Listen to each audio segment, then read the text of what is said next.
तो मोदी सरकार के 11 साल का सफर, कुछ बड़े फैसले, उपलब्धियां भी रही हैं इस दरमियान। आइए आपको कुछ सिलसिलेवार तरीके से बड़े फैसले या उपलब्धियों का जिक्र करते हैं कि किस तरीके से इन 11 साल का एक सफर रहा है। बड़ी 20 उपलब्धियों की बात की जाए तो करोड़ों जनधन खाते खोले गए हैं। लगभग 50 करोड़ से ज्यादा जनधन खाते खोलकर वित्तीय समावेशन किया गया है। आम व्यक्ति को देश की वित्तीय व्यवस्था से जोड़ा गया है। डिजिटल इंडिया के माध्यम से बहुत ज्यादा सशक्तिकरण मिला है ग्रामीण इलाकों तक या वंचित वर्ग के लोगों तक।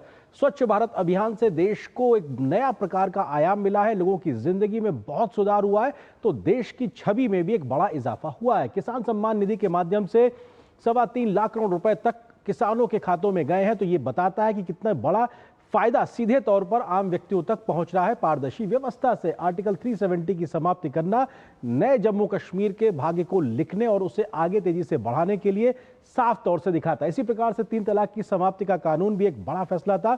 महिलाओं के सशक्तिकरण के लिहाज से उज्ज्वला योजना के माध्यम से महिलाओं को सशक्त किया गया है। रसोई गैस के कनेक्शन दिए गए, धुएं से उनको निजात मिली है। महिला आरक्षण का बिल मोदी सरकार लेकर आई है, जो बताता है कि महिलाओं की भागीदारी को बढ़ाने पर कितनी तेजी से काम किया जा रहा है। आयुष्मान योजना के माध्यम से करोड़ों लोगों को 5 लाख रुपए तक का मुफ्त इलाज का वायदा, जो कि जमीन पर उतर चुका है। गरीब कल्याण अन्न योजना के माध्यम से 80 करोड़ लोगों को मुफ्त इलाज देना, यह दुनिया की सबसे बड़ी और अपने आप में एक ऐसी योजना है जिसने दुनिया के लिए एक मिसाल पेश की है। इसी तरीके से बात की जाए जीएसटी लागू करके एक देश एक टैक्स की व्यवस्था लागू करना, जिसके बारे में लोग सोचते थे कि शायद ये संभव नहीं होगा, आज वो नई ऊंचाइयां छूता हुआ टैक्स कलेक्शन दिखाई पड़ रहा है। मेक इन इंडिया के माध्यम से भारत को आत्मनिर्भर बनाने की दिशा में जो काम किया गया है उसका दुनिया लोहा मान रही है। नोटबंदी के फैसले के माध्यम से काले धन पर रोक लगी। इसी प्रकार से वक्फ कानून में बदलाव करके किस प्रकार से एक पारदर्शी व्यवस्था को लागू करने का फैसला किया गया है, यह भी अपने आप में दिखाई पड़ता है। भारतीय न्याय संहिता के माध्यम से जो कॉलोनियल एक सोच की व्यवस्था चली आ रही थी, आईपीसी सीआरपीसी को, उसको बदला गया और भारत के अपने कानून की व्यवस्था को लाया गया है।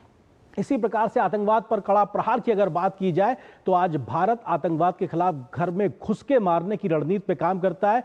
सर्जिकल स्ट्राइक हो, एयर स्ट्राइक हो या फिर ऑपरेशन सिंदूर जो अभी जारी है, उसका हमने मुजाहिरा देखा कैसे पाकिस्तान को मुंह की खानी पड़ी है इस तमाम प्रकार की नीति से। इसी प्रकार से लगभग 3 दशक के बाद देश में नई राष्ट्रीय शिक्षा नीति, न्यू एजुकेशन पॉलिसी 2020 आई गई थी। इसका फायदा आज देश के छात्रों को मिलता दिखाई पड़ रहा है।